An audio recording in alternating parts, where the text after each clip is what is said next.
కొండనాలకి మందేస్తే ఉన్ననాలకు ఊడిందని చెప్పేసి ఒక సామెత. ఈరోజు జగన్మోహన్ రెడ్డి ఆల్మోస్ట్ అలాగే పోతున్నాడు నాకు అనిపిస్తుంది. Pulivendula Ontimitta ZPTC by election. ఒక్కసారి గతంలో వైసీపీ అధికారంలో ఉన్నప్పుడు కుప్పం మున్సిపాలిటీకి సంబంధించి ఎలక్షన్ గుర్తు తెచ్చుకుందాం.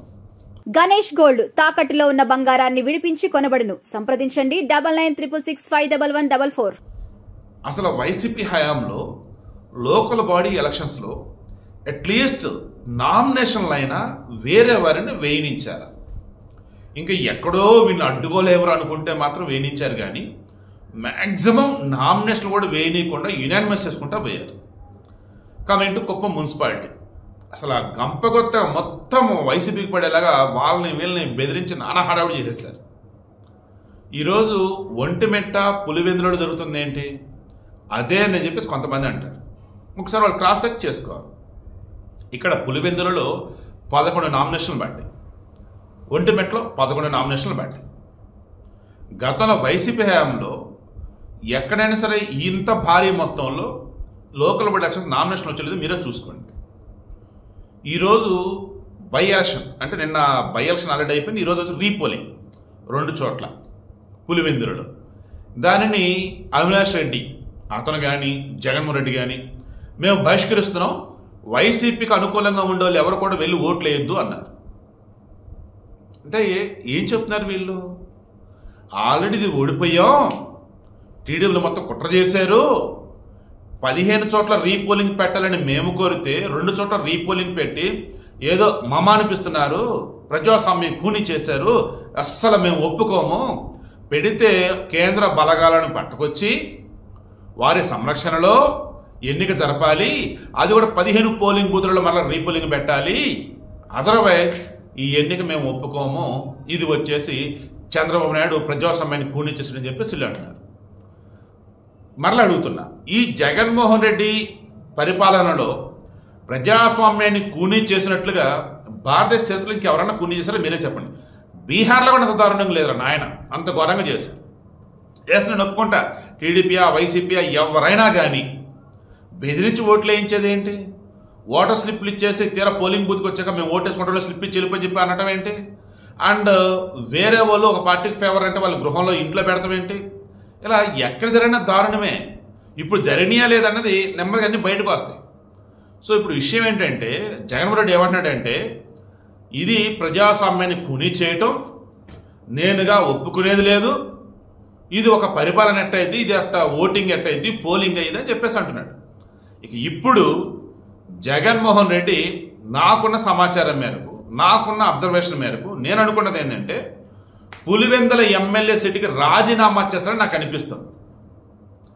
సరే, మీరు దొరికిన కాడికి దొరికినట్లు ఎక్కడెక్కడో మీరు గెలిచేస్తున్నారు, ఓట్లు వేసుకుంటున్నారు, రిగ్గింగ్ చేస్తున్నారు, రండి పులివెందుల నా అడ్డా, పులివెందుల వైఎస్ ఫ్యామిలీ కంచుకోట. ఇక్కడ మీరు ఒక్కొక్క ఓటుకి 1,00,000 ఇచ్చినా, 1 కోటి ఇచ్చినా వైఎస్ ఫ్యామిలీకే ఓటేస్తారు. ఎందుకంటే పులివెందులు మేము అరకం డెవలప్ చేసాం అండ్ ప్రతి ఒక్కళ్ళ ఇంట్లో కూడా మేము కుటుంబ సభ్యుడైపోయాం అని వీళ్ళు అనుకుంటున్నారు.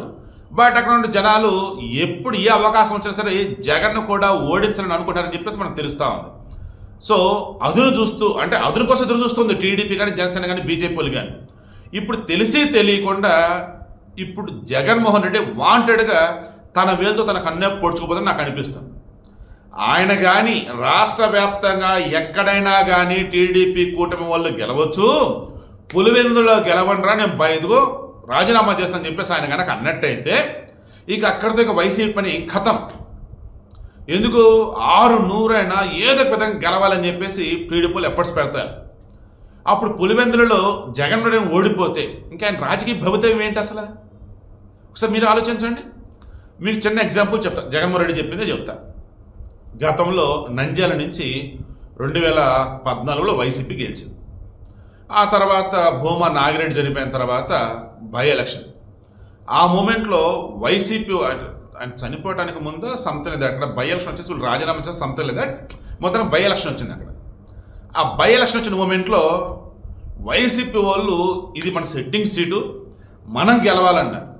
చివరికి టీడీపీ వాళ్ళు గెలిచారు, 27,000 ఓట్ల మెజారిటీతో గెలిచారు. చూసారా, ఎక్కడ కూడా వైసీపీ అంటే జనానికి ఇష్టం లేదు, ఏదో మభ్యపెట్టి ఆ రోజు ఓట్లు వేయించారు, ఇప్పుడు స్వచ్ఛందంగా ఓట్లు వేస్తారు, గెలిచింది టీడీపీని అన్నారు.